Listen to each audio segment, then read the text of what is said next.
Hello everyone, कैसे हो आप सभी। आई होप कि सभी लोग अच्छे होंगे। आप सबकी प्रिपरेशन भी अच्छी चल रही होगी। आप सभी का स्वागत है आपके अपने यूट्यूब चैनल टारगेट और गोल पीजी टीम में। सभी लोग क्लास में जुड़ जाएं। क्लास आपकी स्टार्ट हो चुकी है। सोशियोलॉजी की प्रैक्टिस सेट आपके आने वाले exam UGC net, PGT, GIC, state professor, sociology संबंधित कोई भी एग्जाम हो, हर एक के लिए मस्ट है। सबके सब्जेक्ट के रूप में सोशियोलॉजी होना चाहिए, चाहे वो किसी भी स्टेट का एग्जाम हो, ये क्लास मस्ट हो जाती है। आज का ये फर्स्ट क्वेश्चन है, काका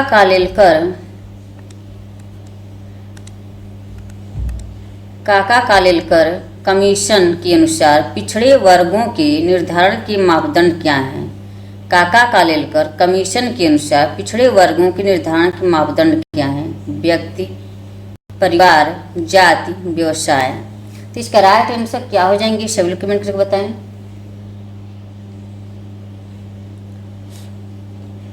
काका कालेलकर कमीशन के अनुसार पिछड़े वर्गों के निर्धारण के मापदंड क्या हैं। इसका राइट आंसर ऑप्शन सी हो जाएंगे, जाति। Option C. नेक्स्ट क्वेश्चन है, काका कालेलकर आयोग की स्थापना हुई थी। काका कालेलकर आयोग की स्थापना हुई थी 1956, 1949, 1948, 1953। काका कालेलकर आयोग की स्थापना हुई थी। क्या हुई, कब हुई थी इसकी स्थापना?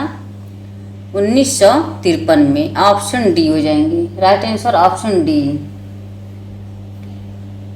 नेक्स्ट क्वेश्चन है,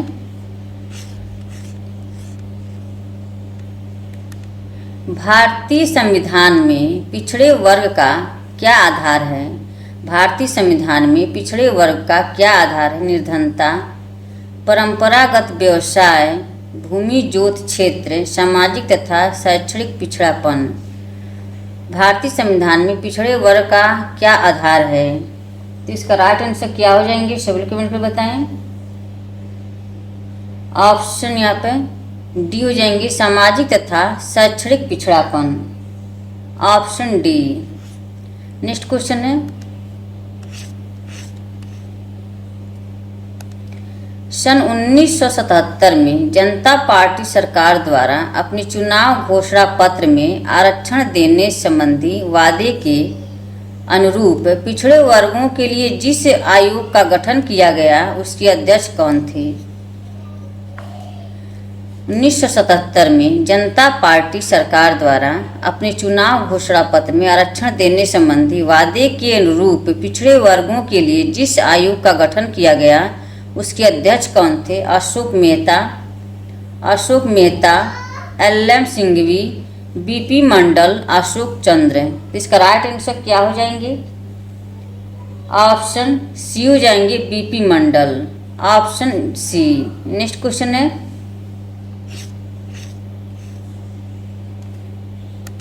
मंडल कमीशन द्वारा ओबीसी की सूची में कितनी जातियां सम्मिलित की गई थी। मंडल कमीशन द्वारा ओबीसी की सूची में कितनी जातियां सम्मिलित की गई थी। 3337, 3437, 3743, 2823, 3233। तो कितनी जातियां सम्मिलित की गई थी। इसमें मंडल कमीशन का गठन 1979 में तत्कालीन जनता पार्टी की सरकार द्वारा किया गया था। इसके अध्यक्ष विंध्येश्वरी प्रसाद मंडल थे। अध्यक्ष कौन थे, विंध्येश्वरी प्रसाद मंडल। इस आयोग का कार्य क्षेत्र सामाजिक एवं आर्थिक रूप से पिछड़ों की पहचान करना था। मंडल कमीशन ने देश की 54% जनसंख्या को ओबीसी में माना था। मंडल कमीशन ने देश की 54% जनसंख्या को ओबीसी माना था, जिसमें 3743% इसमें 3743 जातियाँ इसमें रखी गई थी। तो इसमें राइट आंसर ऑप्शन यहाँ पे बी हो जाएंगे, ऑप्शन बी। मंडल कमीशन की गठन 1979 में हुई थी और इसके अध्यक्ष विंध्येश्वरी प्रसाद मंडल थे और इसमें 54% जनसंख्या को ओबीसी माना गया था और 3743 में जातियाँ रखी गई थी। तो इसमें बी हो जाएंगे। नेक्स्ट क्वेश्चन है, केंद्र सरकार द्वारा गठित बीपी मंडल की अध्यक्षता में पिछड़ा वर्ग आयोग बना था। 1979 में, 1989 में, 1980 में, 1984 में केंद्र सरकार द्वारा गठित होगी बीपी मंडल की अध्यक्षता में पिछड़ा वर्ग आयोग बना था। तो इसका क्या हो जाएंगे? ऑप्शन ए हो जाएंगे 1979 में, ऑप्शन ए। ये मंडल कमीशन की योजना मोरारजी देसाई सरकार में वर्ष 1978 में बनी, जिसका उद्देश्य भारतीय संविधान के अनुच्छेद 340 के अनुच्छेद 40 के लिए अनुच्छेद 15 और 16 की स्थिति का पता लगाना था। यह निर्णय राष्ट्रपति कार्यालय द्वारा 1 जनवरी 1979 को लिया गया। मंडल कमीशन की स्थापना वर्ष 1979 में तत्कालीन प्रधानमंत्री मोरारजी देसाई के नेतृत्व वाली जनता पार्टी सरकार द्वारा की गई थी। तो उसमें सरकार किसकी थी? मोरारजी देसाई थे, प्रधानमंत्री थी ये। और ये 1979 में बीपी मंडल की गठन की गई थी। नेक्स्ट क्वेश्चन है, मंडल आयोग ने पिछड़े वर्गों के चयन के लिए निम्नांकित में से किसे महत्वपूर्ण माना है? मंडल आयोग ने पिछड़े वर्गों के चयन के लिए निम्नांकित में से किसे महत्वपूर्ण माना है? जातिगत, शैक्षणिक तथा आर्थिक आधार, बी सामाजिक, शैक्षणिक तथा आर्थिक आधार, जातिगत, शैक्षणिक तथा राजनीतिक आधार, सांस्कृतिक, आर्थिक, सामाजिक आधार। तो क्या हो जाएंगे इसके राइट आंसर? यहाँ सामाजिक, शैक्षणिक तथा आर्थिक आधार, ऑप्शन बी हो जाएंगे। नेक्स्ट क्वेश्चन है, सरकारी सेवा में पिछड़े वर्गों के लिए स्थानों के आरक्षण का प्रतिशत क्या है? सरकारी सेवा में पिछड़े वर्गों के लिए स्थानों के आरक्षण का प्रतिशत क्या है? 21, 21, 27, ऑप्शन सी है 22, ऑप्शन डी 28 है।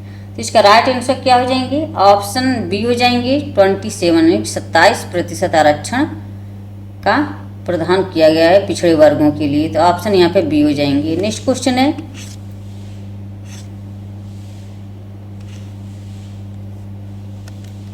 पिछड़ा वर्ग आयोग का अध्यक्ष कौन था जिसने अन्य पिछड़े वर्गों के लिए 27% आरक्षण प्रस्ताव रखा था?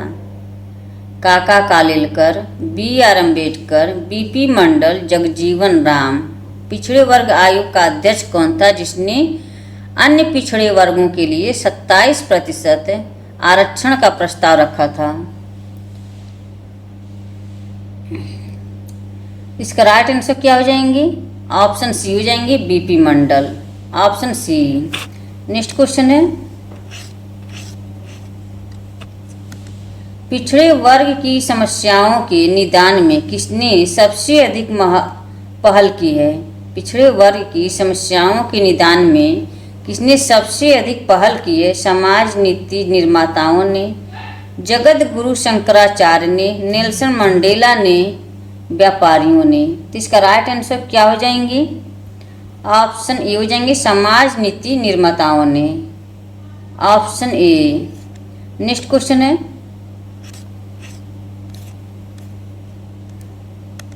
भारतीय इतिहास के किस युग को स्त्री जाति के लिए काला युग कहा जाता है? भारतीय इतिहास के किस युग को स्त्री जाति के लिए काला युग कहा जाता है?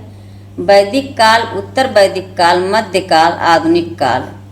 तो इसका राइट आंसर क्या हो जाएंगे? ऑप्शन सी हो जाएंगे मध्यकाल, ऑप्शन सी। भारतीय इतिहास के किस युग को स्त्री जाति के लिए काला युग कहा जाता है? तो मध्यकाल को, ऑप्शन यहाँ पे सी हो जाएंगे। मध्यकाल का समय 16वीं और 18वीं सदी तक माना जाता है। इस काल में स्त्री की स्थिति में जितना ह्रास हुआ उसे हमारा सामाजिक इतिहास एक कलंक के रूप में संभवतः कभी नहीं भूलेगा।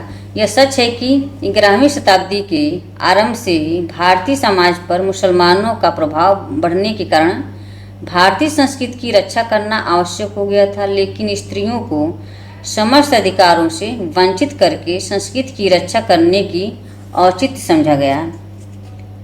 तो ये मध्यकालीन कब से कब तक था? 16वीं से 18वीं शताब्दी तक माना जाता है। नेक्स्ट क्वेश्चन है, भारत में स्त्रियों की परिस्थिति से संबंधित निम्नांकित कथनों में से सही कथन का चयन कीजिए। स्त्री शिक्षा तथा स्त्रियों की सामाजिक परिस्थिति के बीच एक सकारात्मक सहसंबंध है। सन 1982 में राष्ट्रीय महिला आयोग की स्थापना की गई। सी, इस्लाम का दर्शन स्त्रियों की आर्थिक स्वतंत्रता को सबसे अधिक महत्व देता है। जनजातियों में पितृसत्तात्मक परिवार बढ़ने के साथ ही स्त्रियों की स्वतंत्रता बढ़ती जा रही है। क्या हो जाएंगे इसके राइट आंसर? भारत में स्त्रियों की परिस्थिति से संबंधित निम्नांकित कथनों से सही कथन का चयन कीजिए। स्त्री शिक्षा तथा स्त्रियों की सामाजिक परिस्थिति के बीच एक सकारात्मक सहसंबंध है। तो ऑप्शन यहाँ ए हो जाएंगे। Right answer option A.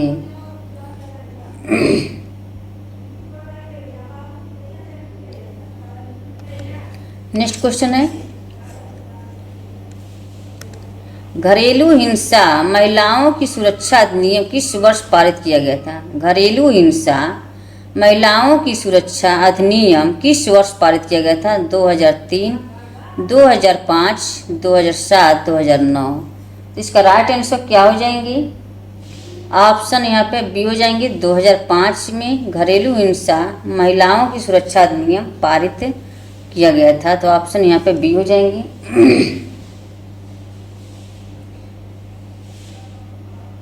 Next question है, घरेलू हिंसा के विरुद्ध सर्वाधिक आवश्यकता है। घरेलू हिंसा के विरुद्ध सर्वाधिक आवश्यकता है संगठित प्रयास, कानून, घरेलू हिंसा अधिनियम 2005 की जागरूकता, समझदारी। तो इसका राइट आंसर क्या हो जाएंगे? घरेलू हिंसा के विरुद्ध सर्वाधिक आवश्यकता है घरेलू हिंसा अधिनियम 2005 की जागरूकता। Option C. नेक्स्ट क्वेश्चन है,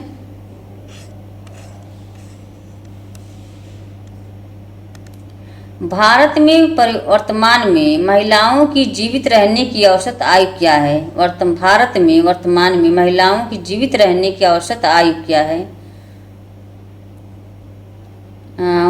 69.6 वर्ष, 67.3 वर्ष, 63.9 वर्ष, 62.3 वर्ष। भारत में वर्तमान में महिलाओं की जीवित रहने की औसत आयु क्या है? तो इसका राइट आंसर ऑप्शन ए हो जाएंगे। 69.9 वर्ष, 69.6 वर्ष हो जाएगा। तो ऑप्शन यहाँ पे ए हो जाएंगे। नेक्स्ट क्वेश्चन है,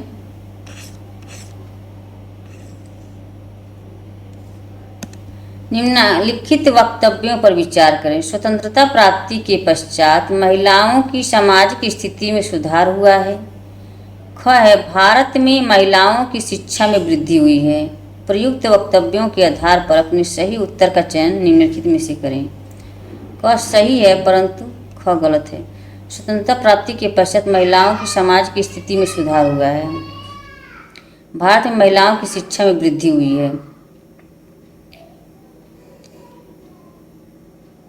इसमें दोनों सही हो जाएंगे।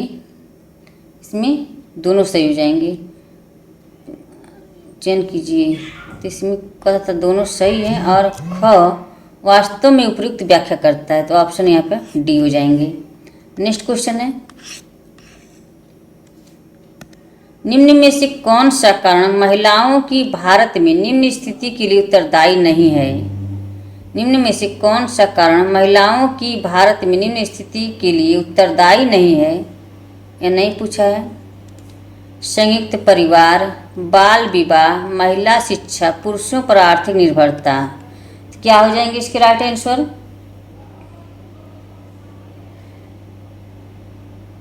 ऑप्शन सी हो जाएंगे, महिला शिक्षा। Option C. नेक्स्ट क्वेश्चन है,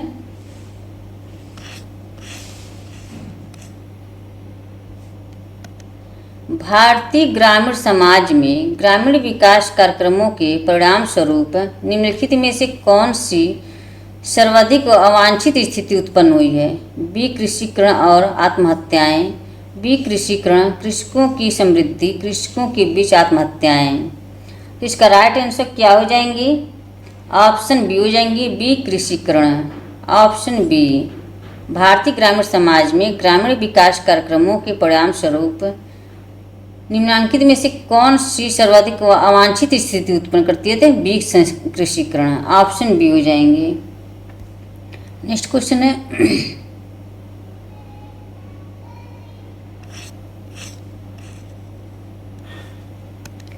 कथन और कारण से संबंधित क्वेश्चन है यहाँ पे। कथन ए, ग्राम नगर सातत्य की संकल्पना इस विचार के बिल्कुल विपरीत है कि ग्राम तथा नगर समांतर व्यवस्थाएं हैं।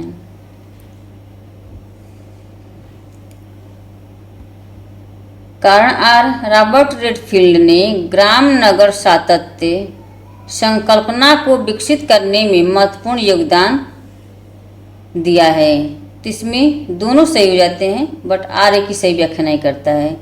ग्राम नगर सातत्य की संकल्पना इस विचार के बिल्कुल विपरीत है कि ग्राम तथा नगर समांतर व्यवस्थाएं हैं। रॉबर्ट रेडफील्ड ने ग्राम नगर सातत्य संकल्पना को विकसित करने में महत्वपूर्ण योगदान दिया है। तो दोनों सही हैं, बट इसकी व्याख्या नहीं करता है यार। तो यहाँ पे ऑप्शन बी हो जाएंगी। Right answer option B. Next question है,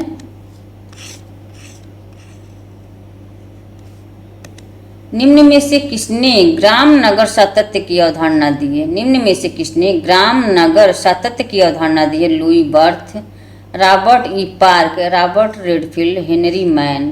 तो इसका राइट आंसर क्या हो जाएंगी? किसने ग्राम नगर सातत्य की अवधारणा दी है? ऑप्शन सी हो जाएंगे, Robert Redfield. Option C. Next question है फ्रेंड्स, एक बार सभी लोग शेयर कर दें क्लास को। क्लास से पहली बार जुड़े हैं, प्लीज चैनल को सब्सक्राइब कर लें। जितने लोग वाचिंग कर रहे हैं सभी लोग एक बार शेयर कर दें क्लास को।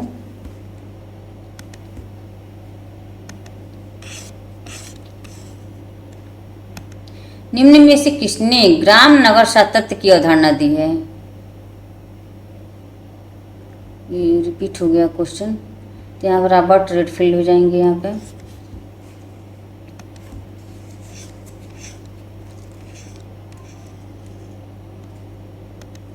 लोक नगरी सातत्य अवधारणा का प्रतिपादन किया। लोक नगरी सातत्य अवधारणा का प्रतिपादन किया मिल्टन सिंगर ने, रॉबर्ट रेडफील्ड ने, मैकी मैरियट ने, एस.सी. दुबे ने। तो इसका राइट आंसर क्या हो जाएंगी? लोक नगरी सातत्य, तो भी रॉबर्ट रेडफील्ड हो जाएंगे। ऑप्शन बी हो जाएंगी। नेक्स्ट क्वेश्चन है,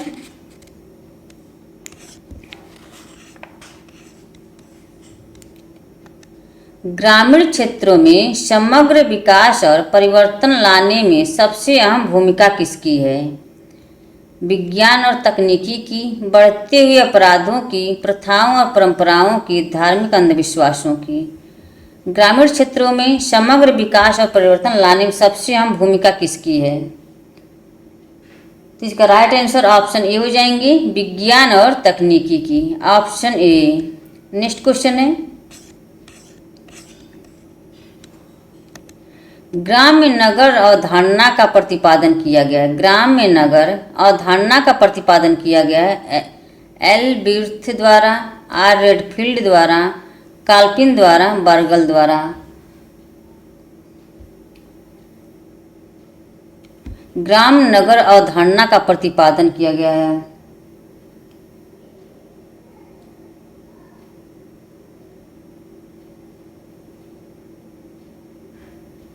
तो यहाँ ऑप्शन सी हो जाएंगे, गाल्पिन द्वारा। Option C. नेक्स्ट क्वेश्चन है,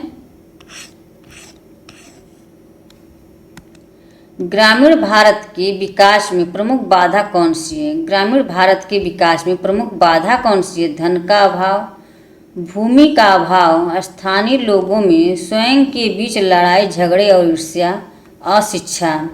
ग्रामीण भारत के विकास में प्रमुख बाधा कौन सी है? तो इसका राइट आंसर क्या हो जाएंगे? ऑप्शन सी हो जाएंगे स्थानीय लोगों में स्वयं के बीच लड़ाई झगड़े और ईर्ष्या। Option C. नेक्स्ट क्वेश्चन है, उस वर्ष को चिन्हित करें जिसमें समेकित ग्रामीण विकास कार्यक्रम को अमल में लाया गया था। 1980, 1981, 1982, 1985। उस वर्ष को चिन्हित करें जिसमें समेकित ग्रामीण विकास कार्यक्रम को अमल में लाया गया था। तो इसका राइट आंसर क्या हो जाएंगे? ऑप्शन ए हो जाएंगे 1980। Option A. नेक्स्ट क्वेश्चन है, समेकित ग्रामीण विकास कार्यक्रम का प्राथमिक उद्देश्य क्या था? समेकित ग्रामीण विकास कार्यक्रम का प्राथमिक उद्देश्य क्या था? श्रम की समस्याओं के समाधान के लिए, ग्रामीण बेरोजगारी को समाप्त करने के लिए, कृषि उत्पादन में वृद्धि के लिए, निर्धनता उन्मूलन के लिए। तो इसका राइट आंसर क्या हो जाएंगे?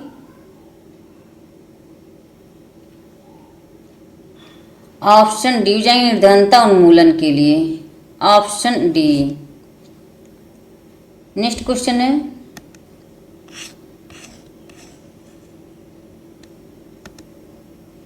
एकीकृत ग्रामीण विकास कार्यक्रम IRDP में शामिल नहीं है। एकीकृत ग्रामीण विकास कार्यक्रम IRDP में शामिल नहीं है या नहीं दिया है। DPAP, COF, EPOSA, SFDA, CAD। क्या हो जाएंगे इसके राइट आंसर? सभी लोग कमेंट करके बताएं। ऑप्शन बी हो जाएंगे COF, EPOS, OSA। तो इसका राइट आंसर ऑप्शन बी हो जाएंगे। नेक्स्ट क्वेश्चन है,